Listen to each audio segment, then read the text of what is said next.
Bismillahirrahmanirrahim. Assalamualaikum warahmatullahi wabarakatuh. Nama saya Muhammad Sultan Thohir, semester 4, Prodi Studi Agama dan Fakultas Usuluddin dan Studi Islam. Kami selaku kelompok 7 membawakan video ini untuk berwawasan dan untuk mengetahui sejarah-sejarah agama yang ada di dunia ini. Dengan mata kuliah agama-agama terbesar di dunia, kami membawa judul yaitu sejarah agama Yahudi dan historisnya. Langsung saja, agama Yahudi adalah agama monoteisme tertua. Agama Yahudi memiliki peran yang sangat besar dalam memberikan pengertian tentang karakteristik agama-agama masa silam di Timur Dekat.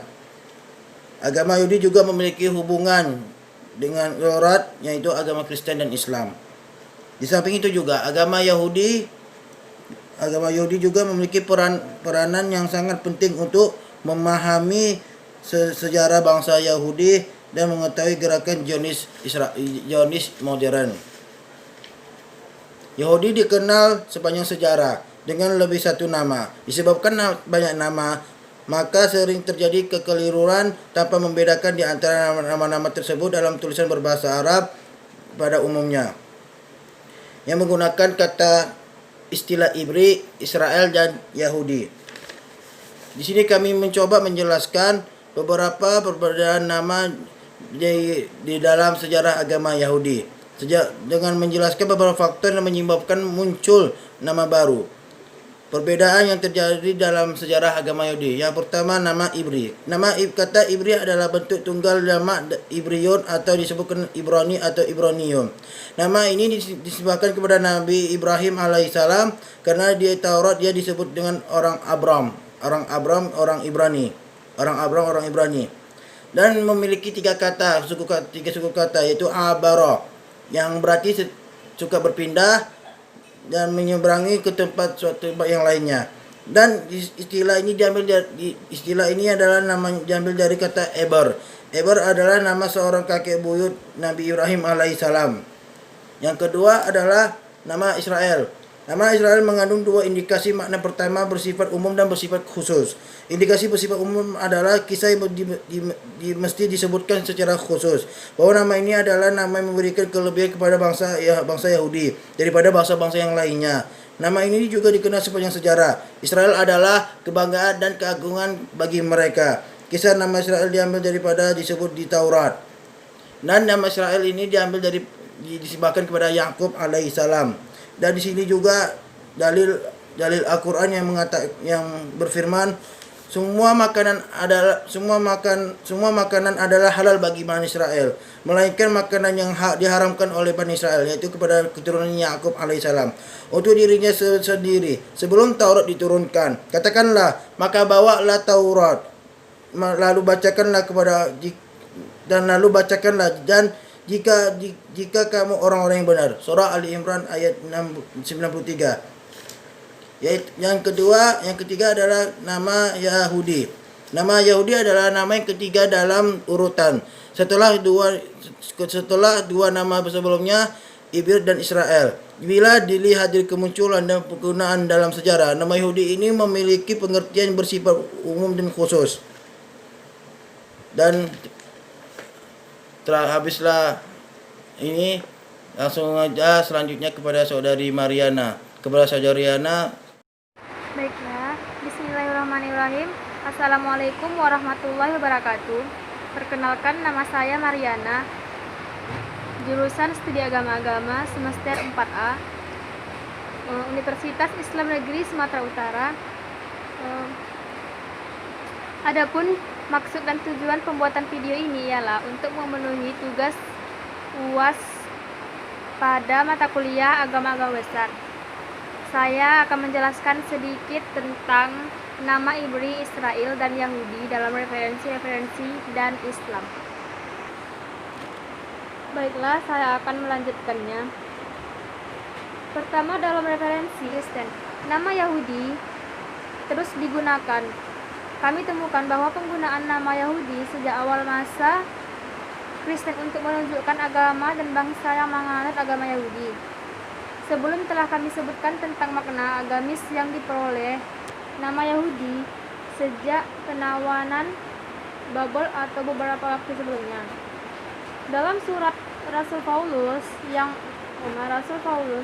membandingkan antara orang-orang Yahudi dan orang-orang bukan berasal dari kalangan Yahudi, sebab tidak ada perbedaan antara orang Yahudi dan orang Yunani, karena Allah yang saat itu adalah Tuhan dari semua orang, kaya bagi semua orang yang berseru padanya, sebab barang siapa yang berseru kepadanya maka dia akan diselamatkan. Kata Yahudi sering digunakan di berbagai kesempatan.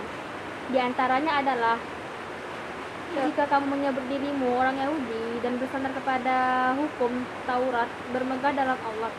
Demikian juga dengan ayat, jika demikian apakah kelebihan orang Yahudi dan apakah gunanya sunat?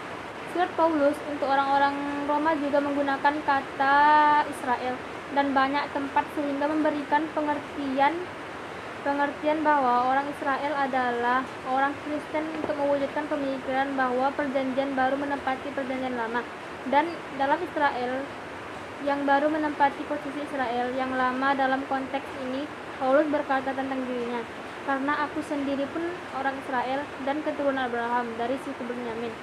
Kata Yahudi tidak hanya digunakan oleh orang-orang Kristen saja, akan tetapi juga digunakan oleh orang Majusi. Terlihat dalam pertanyaan tentang Al-Masih yang terlahir, disebutkan dalam Injil Matius sesudah Yesus dilahirkan di Betlehem di tanah Yudea pada zaman Raja Herodes.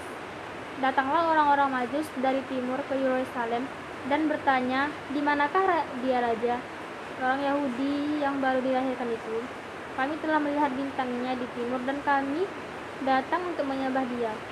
Kata Yahudi juga sering digunakan oleh orang-orang Romawi.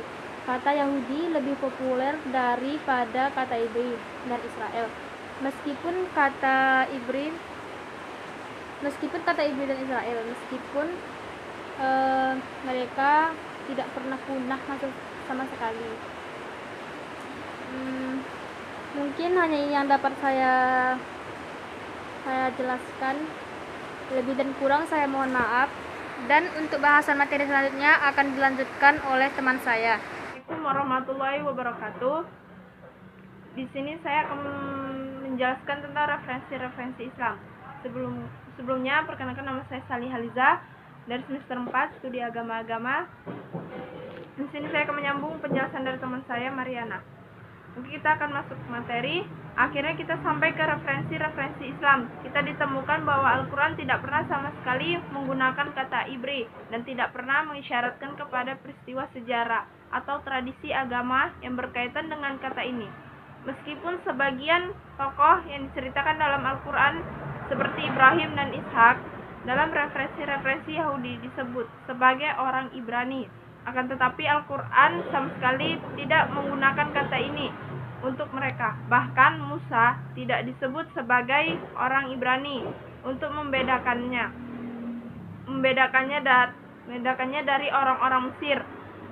Taurat menyebut Musa sebagai orang Ibrani dalam peristiwa saat Musa menolong salah seorang dari kalangan Ibrani yang dikelahi dengan orang Mesir. Kemudian Musa membunuh orang Mesir itu. Al-Quran menggunakan kalimat yang seorang dari golongannya dan seorang lagi dari musuhnya. Quran Surah Al-Qas ayat 15 mengisyaratkan kepada orang Ibrani dan orang Mesir dalam peristiwa tersebut. Tentu saja ada sebab utama mengapa Al-Quran tidak menyebutkan kata Ibri, padahal Al-Quran menyebut sejarah dan berbagai peristiwa yang terjadi di tengah-tengah Bani Israel secara terperinci. Akan tetapi Al-Quran merupakan sejarah pada fase ketika Bani Israel disebut sebagai orang-orang Ibri. Oke, sampai di sini saja penjelasan dari saya, akan disambung oleh teman saya. Assalamualaikum warahmatullahi wabarakatuh. Assalamualaikum warahmatullahi wabarakatuh. Nama saya Miranda Berumaha. Saya akan menjelaskan tentang hubungan antara agama Musa dengan agama Akhenaton. Pada tahun 1937 Masehi, seorang psikologi Yahudi bernama Sigmund Freud menerbitkan beberapa kesimpulan beliau lewat analisa psikologi yang didukung oleh fakta-fakta sejarah agama tentang kehidupan dan agama Nabi Musa alaihissalam. Sigmund Freud membuat dua kesimpulan dasar, yaitu pertama, khusus berkaitan dengan asal Nabi Musa, yang artinya Nabi Musa bukan berasal dari golongan Bani Israel yang ada di Mesir. Kedua, berkaitan dengan asal agama Nabi Musa. Menurut Sigmund Freud, dasar-dasar agama Nabi Musa dipengaruhi ideologi Akhenaton. Meskipun agama Musa itu bukan ideologi Akhenaton, artinya agama Nabi Musa itu adalah agama Mesir kuno, tidak ada hubungannya dengan agama Bani Israel. Faktor-faktor yang menyebabkan pendapat Sigmund Freud tentang Musa dan agamanya adalah karena Sigmund Freud mengikuti waktu kemunculan Musa dan Akhenaton yang berdekatan. Akhenaton lebih dahulu, kemudian disusul oleh Musa. Di samping aspek waktu, juga terdapat beberapa kemiripan ideologi antara Akhenaton dan Musa, khususnya yang berkaitan dengan pemikiran tauhid. Menurut Sigmund Freud, terdapat kemiripan yang sangat jelas antara nama Tuhan Akhenaton, yaitu Aton, dengan nama Tuhan Musa yang digelar dengan Edon. Artinya, Tuhan atau Tuhan. Berdasar kemiripan ini, Sigmund Freud menerjemahkan kesaksian iman Yahudi yang berbunyi, "Dengarlah hati orang Israel, Tuhan itu Allah kita, Tuhan itu Esa." Atau Ulangan 6 ayat 4. Sama seperti kalimat, "Dengarkanlah wahai Israel, Aton adalah Tuhan kita, Tuhan yang Esa." Pada halaman-halaman berikutnya kita akan membahas tentang pendapat-pendapat yang dipaparkan oleh Sigmund Freud. Pertama, pendapat Sigmund Freud tentang asal dan agama Musa. Yang berkaitan dengan masalah asal Musa, Sigmund Freud berpendapat berdasarkan kepada dalil-dalil bahasa yang ia dapatkan dari pakar Kemesiran. Atas dasar itulah ia membangun teorinya, khususnya tentang asal Musa yang ia katakan dari Mesir. Sebagaimana diketahui bersama bahwa sebagian pakar Kemesiran berusaha mencari asal nama Musa dalam bahasa Mesir kuno, karena makna yang terdapat dalam Taurat sulit dimengerti, hingga menyebabkan keyakinan bahwa nama Musa bukan dari bahasa Ibrani, akan tetapi nama Mesir kuno. Para pakar yang berpendapat seperti ini juga mendukung pendapat mereka dengan dalil-dalil agama yang mereka simpulkan dari perbandingan antara agama Musa dan agama Akhenaton. Perbandingan antara beberapa tradisi keagamaan Yahudi dengan tradisi keagamaan Mesir kuno. Dalil pertama adalah persamaan dalam ritual tauhid dan penekanan tentang Tuhan yang Esa. Perang melawan politeisme, juga persamaan tentang sebagian sifat-sifat dan tugas-tugas Tuhan, seperti penciptaan, keadilan, universalitas, kekal abadi, pengenalan Tuhan-Tuhan lewat alam dan pencipta. Juga terdapat persamaan dalam hal pengharaman sihir, terawang, pendukunan, dan larangan menyamakan diri dengan Tuhan. Demikian juga dengan pembahasan terhadap kekuasaan hierarki kependetaan dalam hal perantara antara manusia dan Tuhan. Di antara kesamaan tradisi keagamaan adalah tradisi khitan yang telah juga dikenal bangsa Mesir kuno dan para tokoh agama. Tradisi khitan juga ditemukan titik persamaan yang tidak disebutkan, yaitu kepercayaan kepada kebangkitan setelah kematian. Keyakinan seperti ini muncul dalam agama Yahudi pada masa akhir. Tidak terdapat teks dalam Taurat yang menekankan adanya kepercayaan tentang kebangkitan pada zaman Musa. Agama Akhenaton juga menerangi kepercayaan kepada kebangkitan yang akarnya berasal dari agama Mesir kuno. Salah satu tujuan inti agama Akhenaton adalah memerangi penyembahan kepada Osiris yang penyembahannya berkaitan dengan kepercayaan kepada kebangkitan dan kehidupan setelah kematian.